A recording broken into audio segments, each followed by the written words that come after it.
The second problem be self solving. पिछले problem में मैं देख रहा था कि इंट्री बहुत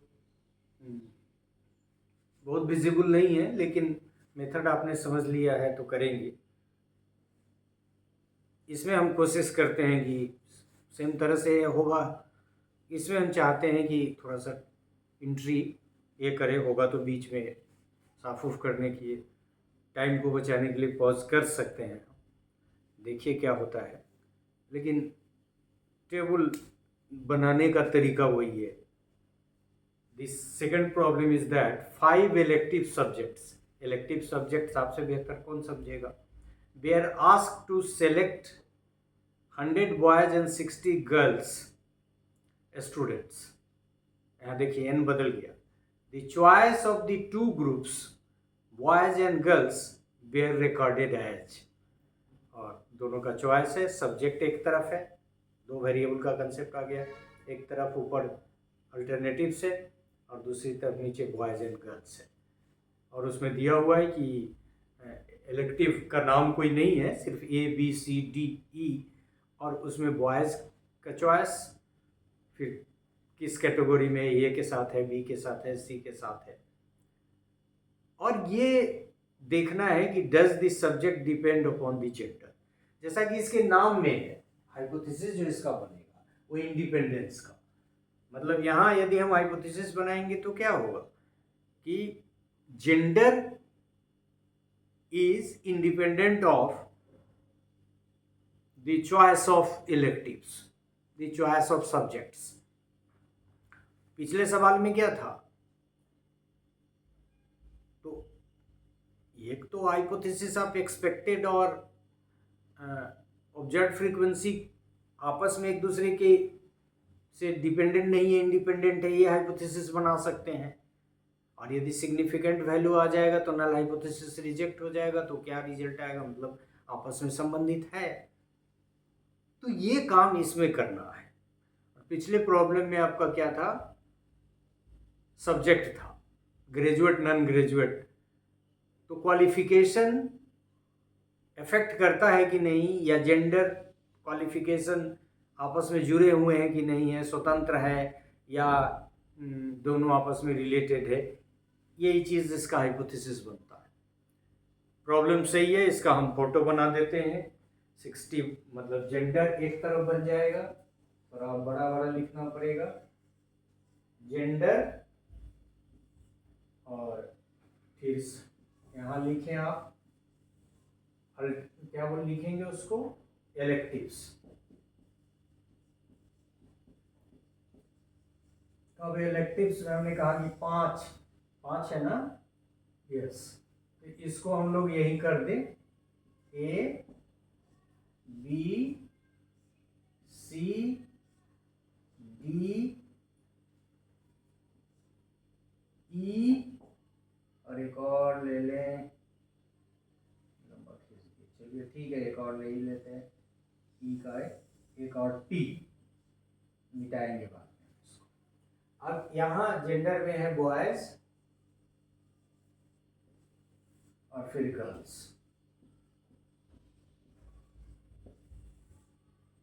अब इसको भी आगे तक बढ़ा दें,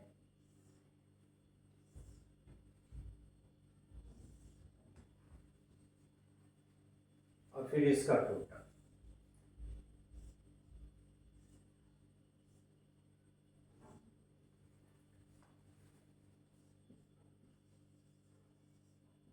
अब इस प्रॉब्लम में n का जो मान है वो डिफरेंट है। बॉयज कितने हैं, बॉयज टोटल ज़्यादा है, तो A में यहाँ 100, यहाँ ये 100 है और ये 60 है। अभी इसका डिवीजन यहाँ करेंगे। बॉयज A में 25, इसका डिस्क्रिप्शन है 25, 30, 10, 25 और 10, फिर 10, 15, 5, 15 एंड अगेन 15। और ऑब्वियस है कि इसका जोड़ यहाँ आप लिखेंगे 35, 45, क्योंकि इसका बहुत इंपॉर्टेंस है। अभी आपने देखा 15, 40, 25 एंड 160। 160 का तो हर में यूज है ग्रैंड टोटल का। तो ये आपका टेबल बन गया। होपफुली कि ये आपके लिए विजिबल हो।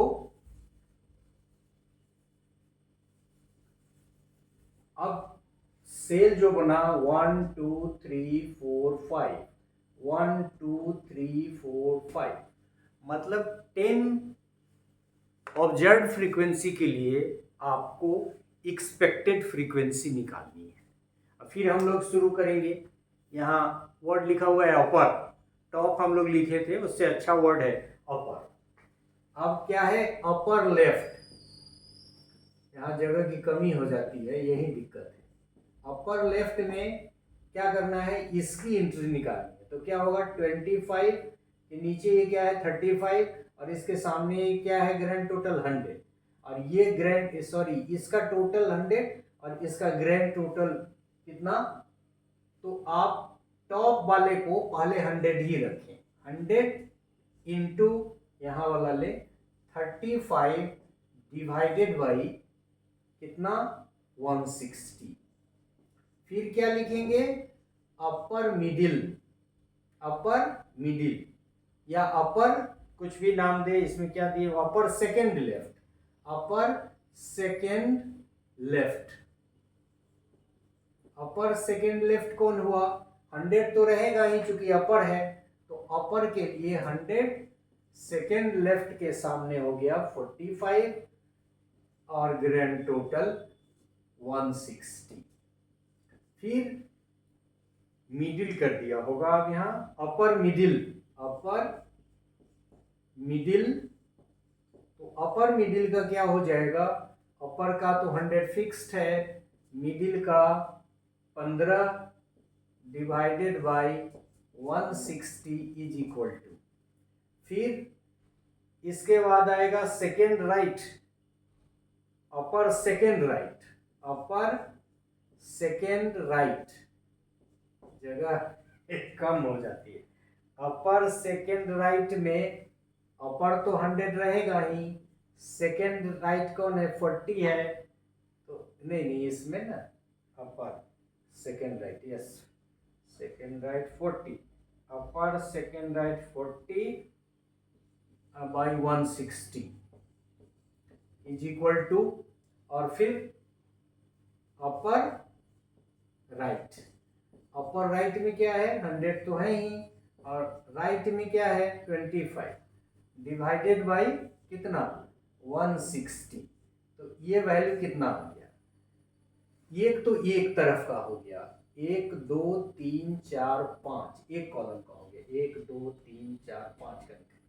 अब हम लोग क्या करेंगे इसको लोअर लेफ्ट, उसी तरह से लोअर लेफ्ट, लोअर लेफ्ट का क्या होगा लोअर का वैल्यू कितना है ये 60 है, लोअर लेफ्ट में 35 है डिवाइडेड बाय कितना 160, ये हो जाएगा।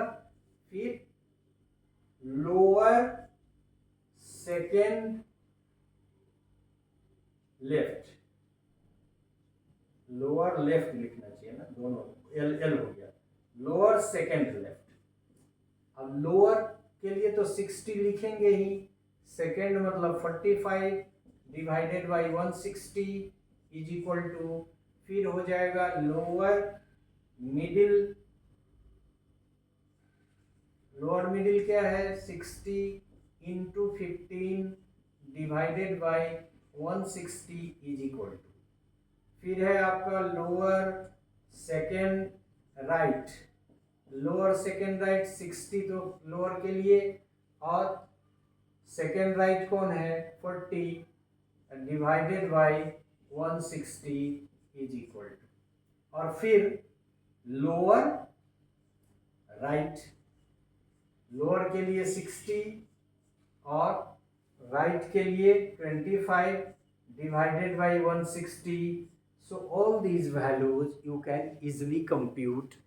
यहाँ हमने सब एंट्री इसलिए लिख दी है कि वैल्यू आपको मिल जाए। और ये सब जो वैल्यू आपके आएंगे ये सब डेसिमल में आ रहे हैं।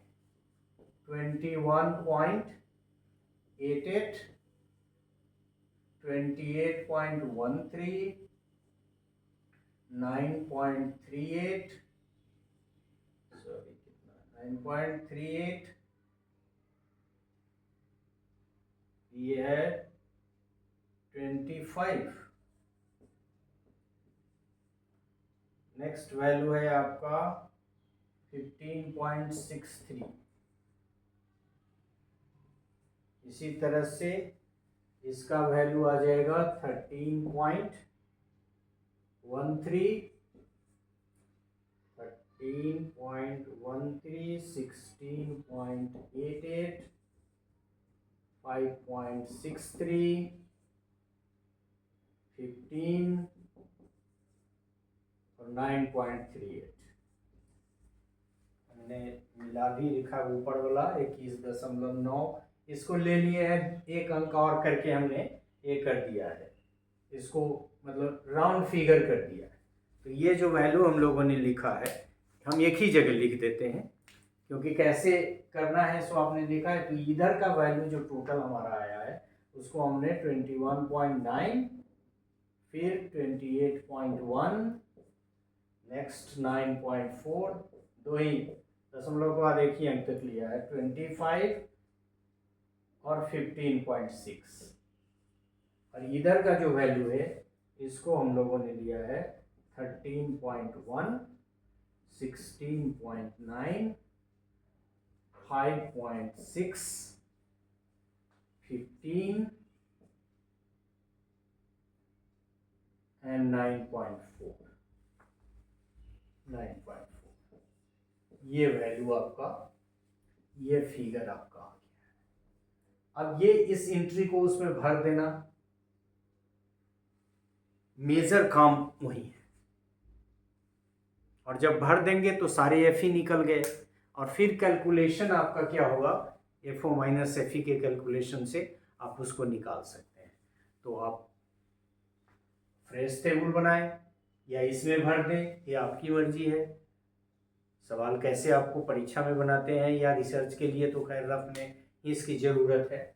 तो ये सारे वैल्यू या ये ऊपर ये सारे वैल्यूज ऐसे इसमें चले जाएंगे और ये सारे वैल्यूज इसमें चले जाएंगे। आपको ग्रैंड टोटल की ज़रूरत ही नहीं है।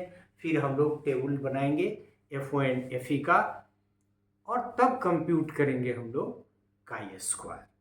तो यहाँ चूँकि टाइम लगेगा हम थोड़ा पॉज करेंगे इसको।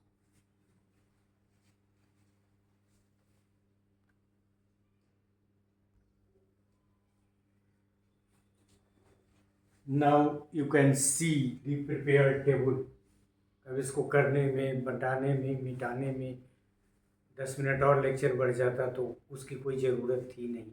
आपको देखने में भी समस्या होगी और हमको अपलोड करने में काफ़ी टाइम लगेगा। तो कैसे निकालना है, अपर लेफ्ट, अपर राइट, ये सब सीख लिया, and that is the main part. So that is the method of finding F E. Remaining everything is same. इसमें और प्रॉब्लम हो गया था क्योंकि डेसिमल आ गया था। सारी वैल्यूज को यहाँ निकाल के काई स्क्वायर का वैल्यू 6.962 आ रहा है, डिग्री ऑफ फ्रीडम 4, और 4 डिग्री ऑफ फ्रीडम पे जो वैल्यू क्रिटिकल वैल्यू है वो 9.488 है, और 13 पॉइंट, तो 9.4 से भी हमारा वैल्यू छोटा है। इसका मतलब है कि हमारा जो नल हाइपोथेसिस है वो रिटेन हो गया। So the obtained value is less than the critical value, and so the null hypothesis is retained or accepted। मतलब ये है कि इंडिपेंडेंट रिलेशन है। The obtained value is non-significant, we can conclude that the choice of the subject is quite independent of gender। मतलब gender एक variable है और दूसरा वेरिएबल आपका चॉइस ऑफ इलेक्टिव्स था। तो चॉइस ऑफ इलेक्टिव को जेंडर इन्फ्लुएंस नहीं करता है, और यदि यहाँ हमको का स्क्वायर का वैल्यू हायर होता, 9.488 से अधिक होता, और मान लीजिए कि 13 पॉइंट से भी अधिक होता, लेवल तो अलग चीज हो गई। तो वैसे केस में हमारा नल हाइपोथेसिस रिजेक्ट हो जाता और हम ये कहते कि yes there is relationship between gender and choice of ये इलेक्टिव सिलेक्शन का है, मतलब लड़कियां कुछ और पसंद करती हैं, लड़के और पसंद करते हैं इलेक्टिव में, ये सिद्ध हो जाता। इस केस में ये सिद्ध हुआ कि बॉयज और गर्ल्स के इलेक्टिव के सिलेक्शन का आपस में कोई प्रभाव नहीं है, दोनों एक दूसरे से स्वतंत्र हैं, और इसीलिए इसका नाम ये रखा हुआ है इंडिपेंडेंस। एक और थोड़ा बड़ा प्रॉब्लम हम लोग करेंगे, और मुख्य हम आपको बता ही दिए कि सबसे ज़्यादा जो आपको नई चीज़ इसमें आपके लिए है एफी निकालना, और एफी जो निकालना है वो कंटीजेंसी टेबल का है। नेक्स्ट प्रॉब्लम थोड़ा और बड़ा हमारा होगा, क्योंकि उसमें हम वेरिएबल की संख्या थोड़ा और बढ़ाने जा रहे हैं, and that will be the last in this series. इस लेक्चर लास्ट नहीं होगा, सीरीज लास्ट होगा। So thank you for this part, thank you very much.